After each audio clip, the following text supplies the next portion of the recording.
So welcome back again. In this video we are going to start with our second topic of chapter fluid, that was Pascal's law. Fluid का ही हमारे पास दूसरा topic, मैंने आपको पिछले video में 12 topic बताए थे जो कि आपको इस चैप्टर में कंप्लीट करना है। तो जो हमारा सेकंड टॉपिक है वो है पास्कल्स लॉ। पास्कल्स लॉ में मैं 2 वीडियो बनाऊंगा। ये है अपने पास पास्कल्स लॉ का डेफिनेशन और स्टेटमेंट, और उसका प्रूफ देखेंगे इस वीडियो में। छोटा सा वीडियो बनेगा ये, और दूसरा पार्ट होगा एप्लीकेशंस ऑफ पास्कल्स लॉ। तो देखो इस वीडियो की बात करते हैं। ये मैंने पहले से यहाँ पे लिख रखा है पास्कल्स लॉ और उसका प्रूफ। तो पास्कल्स लॉ का एक बेसिक स्टेटमेंट है, बहुत आसान है पास्कल्स लॉ। पास्कल्स लॉ कहता है कितनी बात मैं आपको सीधे सीधे पहले हिंदी में एक्सप्लेन कर देता हूँ कि मान लो आपके पास कोई कंटेनर है, ठीक है। इमेजिन कर लो कि आपके पास कोई कंटेनर है, बीकर टाइप है, और उसमें आपने फ्लूइड भर दिया, पानी भर दिया, कोई सा भी फ्लूइड भर दिया। पानी एग्जाम्पल के लिए मैंने ले लिया कि हमने इसमें पानी भर दिया। अब मैं अगर इस ऊपर से बंद कर दूं, इनक्लोज कर दूं, इनक्लोज मतलब होता है बंद कर देना, तो ऊपर से बंद कर दिया। अब किसी भी पॉइंट पे अगर हम प्रेशर लगाते हैं तो जो प्रेशर है वो इक्वली सभी डायरेक्शन में फैल जाएगा। इसी को मैं आपको डायग्राम के थ्रू बना के दिखाता हूं। देखो फॉर एग्जांपल मान लो कि हमने यहाँ पे एक छोटा सा बीकर ले लिया या फिर कंटेनर ले लिया, कोई सा भी ऐसे करके कंटेनर ले लिया, ठीक। अब इस कंटेनर में हमने ऊपर तक के लेवल में हमने क्या भर दिया, वाटर फिल कर दिया। इसमें कोई सा भी फ्लूइड फिल कर सकते हैं, फॉर एग्जांपल वाटर ले रहे हैं और वाटर फिल कर दिया। अब मैंने इसको ऊपर से कर दिया इनक्लोज्ड। इनक्लोज मतलब बंद, ऊपर से कर दो इसको बंद, ठीक। अब अगर किसी भी पॉइंट पे, कहीं पे भी अगर आप किसी भी पॉइंट पे प्रेशर अप्लाई करते हो तो वो जो प्रेशर अप्लाई करोगे वो इक्वली ट्रांसमिट हो जाएगा सभी डायरेक्शन में। ये बात कही थी पास्कल साहब ने, एक बार रिकॉल कर लेना। पास्कल ने क्या कहा था कि जैसे फॉर एग्जांपल मैं यहाँ पे इस पॉइंट पे प्रेशर लगा रहा हूँ, यहाँ पे ऐसे करके नीचे की ओर प्रेशर लगाया। कितना प्रेशर लगाया, P। तो ये जो पॉइंट, इस पॉइंट पे जो मैंने प्रेशर लगाया वो सिर्फ इस पॉइंट पे ही नहीं लगेगा बल्कि पूरे लिक्विड में इक्वली ट्रांसमिट हो जाएगा। ये कहा था पास्कल साहब ने। यानी कि जो प्रेशर है वो इधर भी ट्रांसमिट हो जाएगा, इधर भी, इधर भी, इधर भी, हर एक डायरेक्शन में। Even on the wall of container भी P प्रेशर लगने लग जाएगा, जो कि हमने उस पर्टिकुलर पॉइंट के वाटर पे लगाया था। क्लियर है।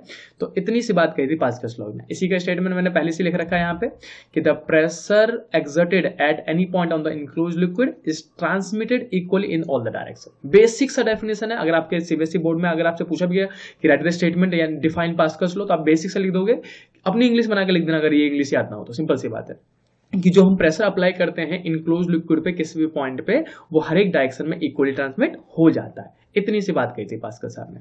अब इसी वीडियो में एक छोटा सा पार्ट मैं आपको और बताऊंगा जो कि है प्रूफ ऑफ पास्कल्स लॉ। कई बार डेफिनेशन, स्टेटमेंट और प्रूफ दोनों 3 नंबर में आ जाते हैं, तो मैं आपको दोनों अभी क्लियर कर देता हूँ।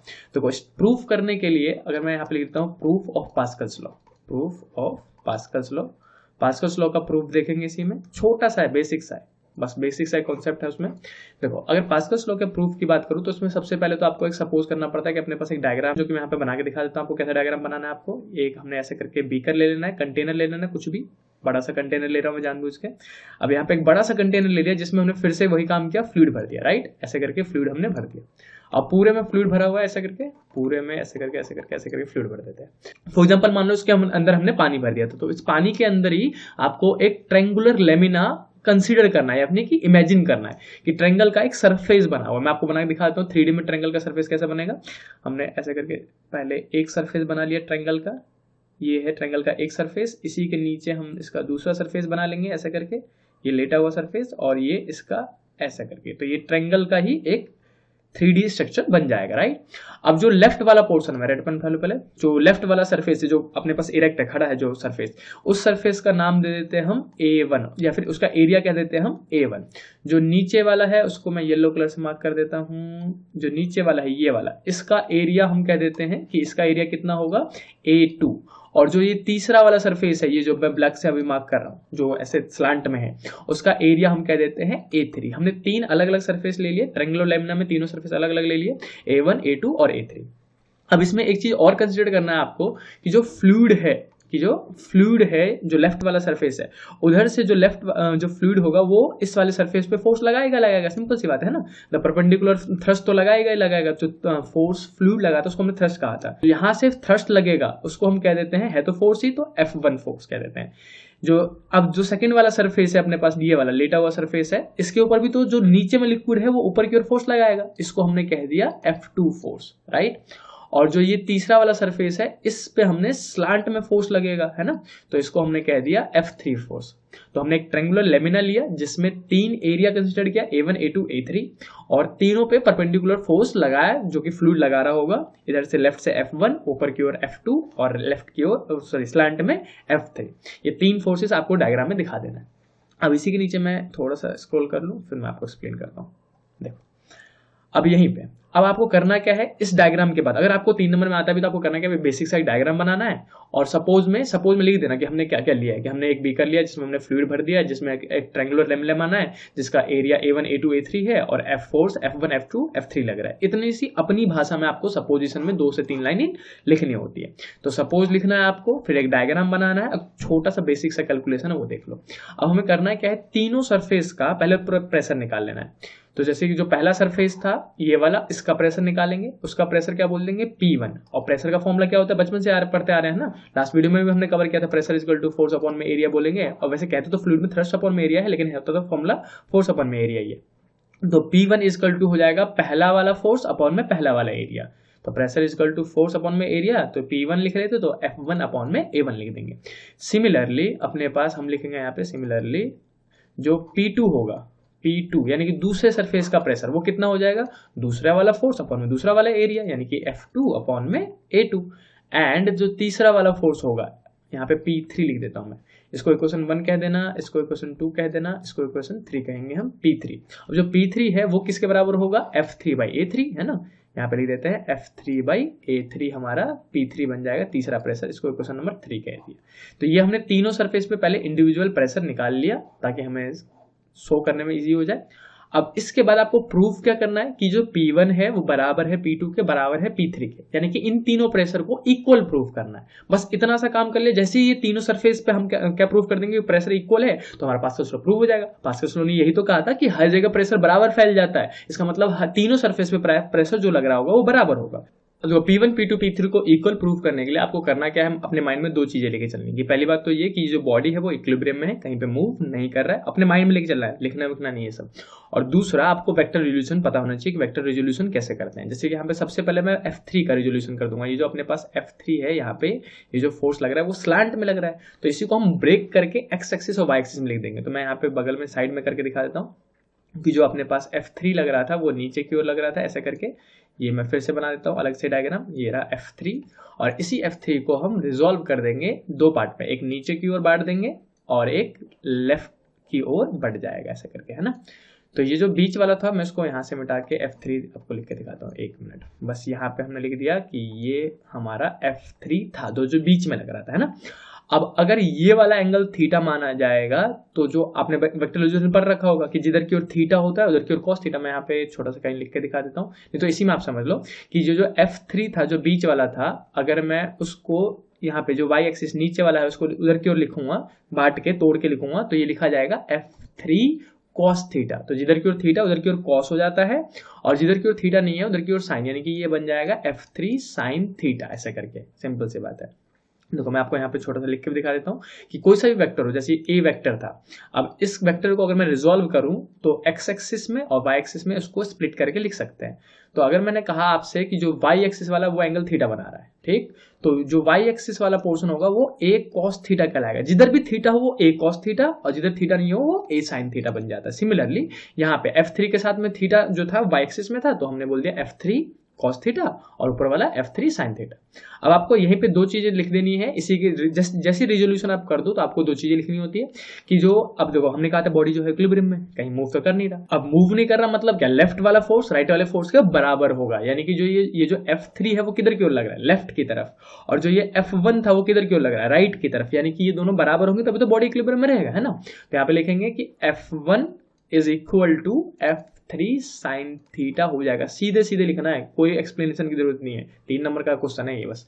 और दूसरा जो ऊपर वाला फोर्स होगा वो नीचे वाले फोर्स के बराबर होगा। नीचे कौन सा फोर्स लग रहा है, F3 cos थीटा, और ऊपर कौन सा फोर्स लग रहा था, F2, है ना। ऊपर की ओर F2 और नीचे की ओर F3 cos थीटा। अगर बॉडी इक्विलिब्रियम में यानी कि दोनों फोर्स बराबर होंगे तो यहाँ ये भी लिख देते हैं कि जो F2 होगा वो बराबर होगा किसके, F3 cos थीटा के, ऐसे करके हमने लिख दिया। तो एक तो हमने क्या किया, फोर्स को रिजॉल्व करके लिखा। अब मैं आपको दूसरा एरिया को भी रिजॉल्व करना पड़ेगा। मैं इसी डायग्राम में एरिया को भी रिजॉल्व करके दिखा देता हूँ। ये एक्स्ट्रा पार्ट पहले मिटा देते हैं यहाँ से ताकि ज्यादा हौच पौच ना हो जाए। इसको मिटाया, इसको मिटा दिया, इसको मिटा दिया। अब देखो, अब इस फोर्स के जगह में हम एरिया जो है हमारा A3 उसको भी हम रिजॉल्व करेंगे। यहाँ पे मैं इसी में बिठा के लिख देता हूँ, ये हमारा एरिया कौन है, A3 है ना, ये वाला एरिया जो है वो A3 वाला है जो हमारे पास स्लांट में। अब इसी का भी रिजोल्यूशन करना होता है, कैसे, अब मैं आपको इसी में करके दिखा दूं ताकि आपको समझ में आए। एक इसको बांटेंगे तो एक तो ऊपर की ओर बटेगा ऐसे करके, जिसको मैं दूसरे कलर से हाईलाइट कर देता हूँ, रेड से कर देते हैं, ये अपने पास ऐसे करके ये एक बना, और जो दूसरा मैं ब्लू से कर देता हूँ ताकि वो येलो पे दिखे, ऐसे करके ये एक स्लांट में बटेगा, है ना, ऐसे करके ये रहा। तो जो ये A3 है ये वाला, इसको हमने एक्स एक्सिस में और वाई एक्सिस में स्प्लिट करके लिख दिया ऐसे करके, ठीक।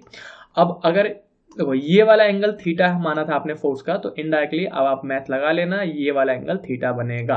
अगर ये वाला एंगल थीटा बनेगा तो जो नीला वाला सरफेस है, जो नीचे जो लिखा हो हमने, ये जो नीला वाला सरफेस है स्काई ब्लू वाला, वो बनेगा जिधर की ओर थीटा हो उधर की ओर कॉस थीटा, तो A3 कॉस थीटा।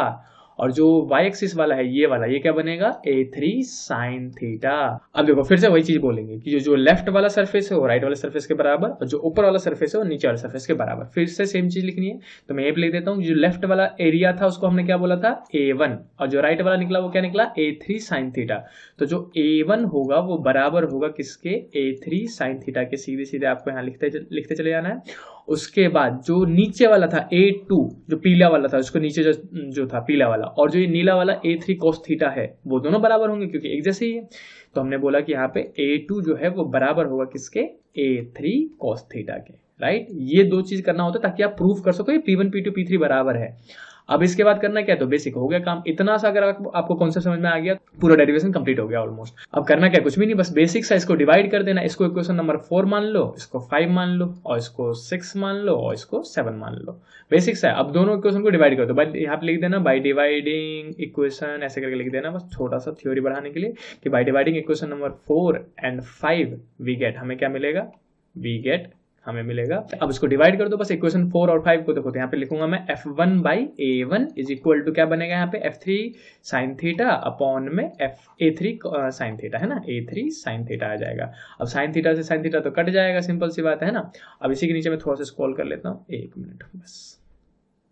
देखो अब F1 बाई A1 जो है वो हमारा क्या था, P1, इक्वेशन नंबर 1 से, है ना, ये रहा ऊपर में, तो इसको हम रिप्लेस कर देंगे P1 से, is equal to F3 by A3 क्या था, F3 बाई A3 P3 था, तो लिख देंगे P1 इजकल टू P3, हो गया प्रूफ, क्लियर। और सिमिलरली यहीं पे लाइन खींच कर लिख देना, सिमिलरली, यहाँ पे सिमिलरली लिख देता हूँ डायरेक्टली। सिमिलरली अगर मैं इक्वेशन 4 को डिवाइड करूँ, सॉरी इक्वेशन 6 को डिवाइड करूँ इक्वेशन 7 से, तो हमें क्या मिलेगा, इक्वेशन 6 को डिवाइड कर दे इक्वेशन 7 से, तो ये F2 बाई A2 आ जाएगा equal to F3 cos theta upon में A3 cos थीटा आ जाएगा। फिर से cos थीटा से cos थीटा गया। अब F2 बाई A2 क्या हो जाएगा, P2, ये वाला है ना, यहाँ पे लिख देंगे हम P2 इज इक्वल टू, फिर से F3 बाई A3 बचा, और F3 बाई A3 क्या है, P3, तो यहाँ पे आ गया P3, यानी कि ये भी बराबर प्रूफ हो गया। अब इसी के नीचे छोटा सा स्क्रॉल करो और लिख देंगे, देखो यहाँ पे P1 जो है P3 के बराबर आ गया, और जो P2 है वो भी P3 के बराबर है, यानी कि ये तीनों आपस में बराबर। हम सिंपल सा लिख देंगे कि जो P3 और P1 के बराबर है, P3 जो है वो P2 के भी बराबर है, यानी कि ये तीनों आपस में बराबर होंगे। तो हम यहाँ पे लिख देंगे सिंस कि P1 बराबर है P2 के बराबर है P3 के, hence Pascal's law is proof, hence proof, खत्म बात। इतनी सी बात लिखनी थी आपको। तो अगर मैं टोटल जल्दी से रिकैप कराऊं तो आपको करना क्या होता है, आपको पास्कल्स लॉ का एक बेसिक स्टेटमेंट याद रखना है, जो कि ये था, और मैंने आपको हिंदी में समझा भी दिया था कि पास्कल्स लॉ ने क्या कहा था कि प्रेशर इक्वली फैल जाएगा हर एक डायरेक्शन में अगर आप इनक्लोज फ्लूइड पे कहीं पे भी किसी भी पॉइंट पे प्रेशर लगाते हो। तो इसका प्रूफ कैसे करते हैं कि छोटा सा पहले तो सपोज लिखना पड़ता है। सपोज क्या होता है, डायग्राम में आपने जो लिया होता है, एक कंटेनर लिया था हमने यहाँ पे जिसमें हमने फ्लूइड भर दिया था, उसमें एक ट्रेंगुलर लेमिना माना था, ट्रेंगुलर में 3D सरफेस माना था, जिसका surface area A1 A2 A3 लिया था, और हमने तीनों का प्रेशर अलग अलग लिख लिया था यहाँ पे, है ना, तीनों का प्रेशर अलग अलग निकाल लिया था। यहाँ पे मैं इसको हाईलाइट ले लेता हूँ, ये P1 निकाल लिया था हमने, फिर P2 निकाल लिया था, और फिर P3 निकाल लिया था, ताकि हम बाद में पुट करके दिखा सके।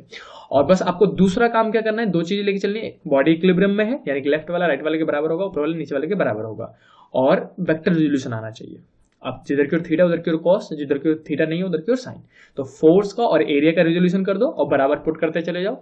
अब जैसे बराबर पुट करोगे तो लास्ट में बस डिवाइड करना है। डिवाइड करने पे आपको क्या मिलेगा, जो P1 है P3 के बराबर है, और P2 जो है वो P3 के बराबर है, यानी कि तीनों बराबर है, यानी कि हेंस पास्कल्स लॉ प्रूव हो गया कि तीनों प्रेशर बराबर थे, हर जगह प्रेशर बराबर होता है। इतनी सी बात कही थी पास्कल्स लॉ ने। तो पास्कल्स लॉ को नोट डाउन जरूर कर लेना अपनी कॉपी में। मैं इसका पीडीएफ भी आपको डिस्क्रिप्शन बॉक्स में अवेलेबल कर दूंगा और चैप्टर के एंड में पूरे चैप्टर का पीडीएफ जो भी मैं यहाँ पे लिखता हूँ वो आपको मिल जाएगा पीडीएफ के फॉर्म में, बिल्कुल एंड में जाके। और हाँ, हर एक वीडियो के एंड नीचे में आपको जो मैंने वीडियो में पढ़ाया होता है उसका पीडीएफ मिल जाएगा। अब मिलते हैं नेक्स्ट वीडियो में पास्कल्स लॉ के एप्लीकेशन के साथ। तब तक के लिए बाय बाय।